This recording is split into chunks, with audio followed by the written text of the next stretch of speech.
Hey buddies, welcome to AmassGames. My name is Simon, and today we're looking at a preview. This is a game I've mentioned about in my haul video, and this is called Terra II. I think it's called Inferno's Edge. It's a preview copy, it says okay, by Tim Pinder again, the designer of one of my favourite co-ops called Terra. A fiendishly hard co-op when you get onto the hard mode. Finally won it on gold, and this is a great opportunity to now consider playing, obviously, the second game in this series. Now, this has been some time in the making. I've been looking forward to trying it out. I know it's been on Kickstarter. It seems to be one of Longback Games, it says. Obviously, it's still by Inside the Box. And this edition is version 0.01. Now, if you see my other versions of Terra, you'll know that I've played both 1.0 and 1.01. Having spoke to the CEO of Inside the Box, which his name is Peter Bingham, he happened to tell me that when I asked about the rules, he happened to say that there are actually no rules in this. I did say he does identify as he, him, just to let you know. And we're having a quick peep and just have a look at these tiles. I don't have the other Terra with me presently. I was going to have all kinds of other stuff prepared. As this is an unboxing video, I hope you won't mind. So these are larger tiles, for my opinion. They look bigger. They don't have the UV finish, I don't think, which is fine, because it looks like we're in a kind of cave or some kind of caldera, some sort of tile that involves fire and stuff like that. So the fact it is not dark does not make any sense at all, which makes perfect sense for this particular version of the game. Aside from that, we've got all kinds of fighting people going on here. Lavender, yay, I can play as that. And we have here the Rogue. Now these do look a bit similar to the other characters. If they're downed, okay, they gain stuff. All right, now I've got the healer, all the classic tropes going on here. The archaeologist, well, classic in the sense that archaeological themes are there. The marksman, okay, interesting. And then we've got the veteran. I do like these, are nice pieces. Smaller than the other ones, like half the size. Actually a bit more than under half the size. Then we have the guide. That's very Indiana Jones-like. Got more. We have the aristocrat. We have the foreman. Okay, so we've got some stickers, just like before in the original Terra. You're going to stick stuff on here, it looks like, and verify the die. It has a die. Now, Terra does also have a die, just a 1 die, and that's a luck-based die. There is a dice distancing video. If you haven't seen it already, I'll read the back of the box in a second. And in that dice distancing video, you can see how far dice roll. You can see whether or not you need a dice tray. They have been popular videos. I've kept on doing them. I've made over 50 so far.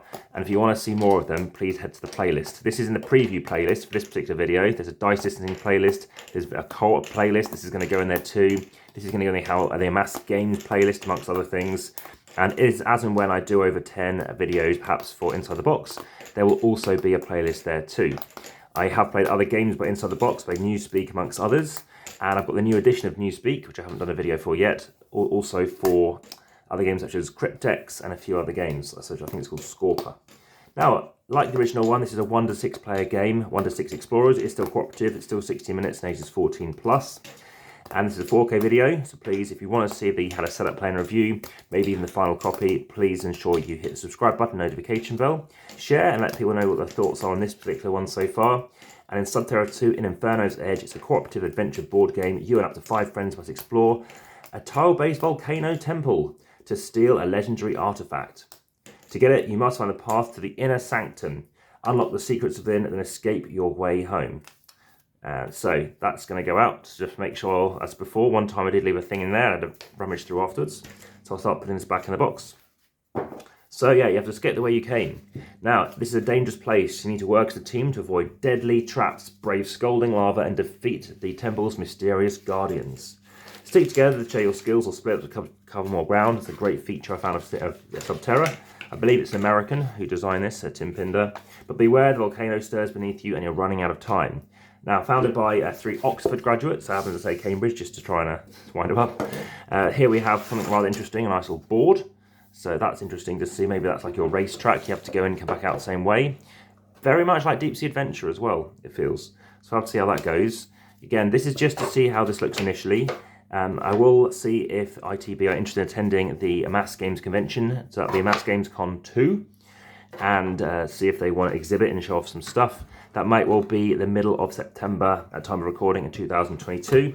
It won't be an annual event, it'll be much more frequently than that. I'm thinking quarterly to some degree. And the plan is to have it at a low cost. So basically it might be free or at most £5, which is just to ensure I don't get too many people trying to book in their cars if they happen to drive.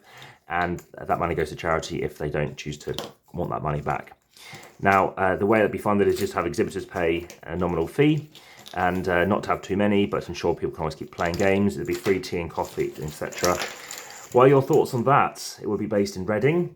It would be open for about, a 13-hour gaming session per day, but I will just do it for one day initially. Hotels are only £35 for a room nearby. You can get more expensive ones, slightly cheaper and slightly closer. And that's it. Like I said, I did a weighing because I was just curious that if I didn't, someone's going to say something. If you want to see pictures of me on Instagram cycling, carrying games of bags of bikes and stuff, and all kinds of games, then please do that. You can follow via the description. Any other questions, check the description too. Aside from that, let me know in your comments in YouTube is best. And also via the description, you can support the channel via Patreon. You can head through to Facebook and please like and subscribe there. Some big names are following over there, so you might want to comment over there too. And lastly, but not least, there's Linktree. If you want to get involved in competitions, they are time sensitive. Please keep checking back there. There's lots of activity recently. There are going to be competitions soon, and I will vary the duration of how long they're out for.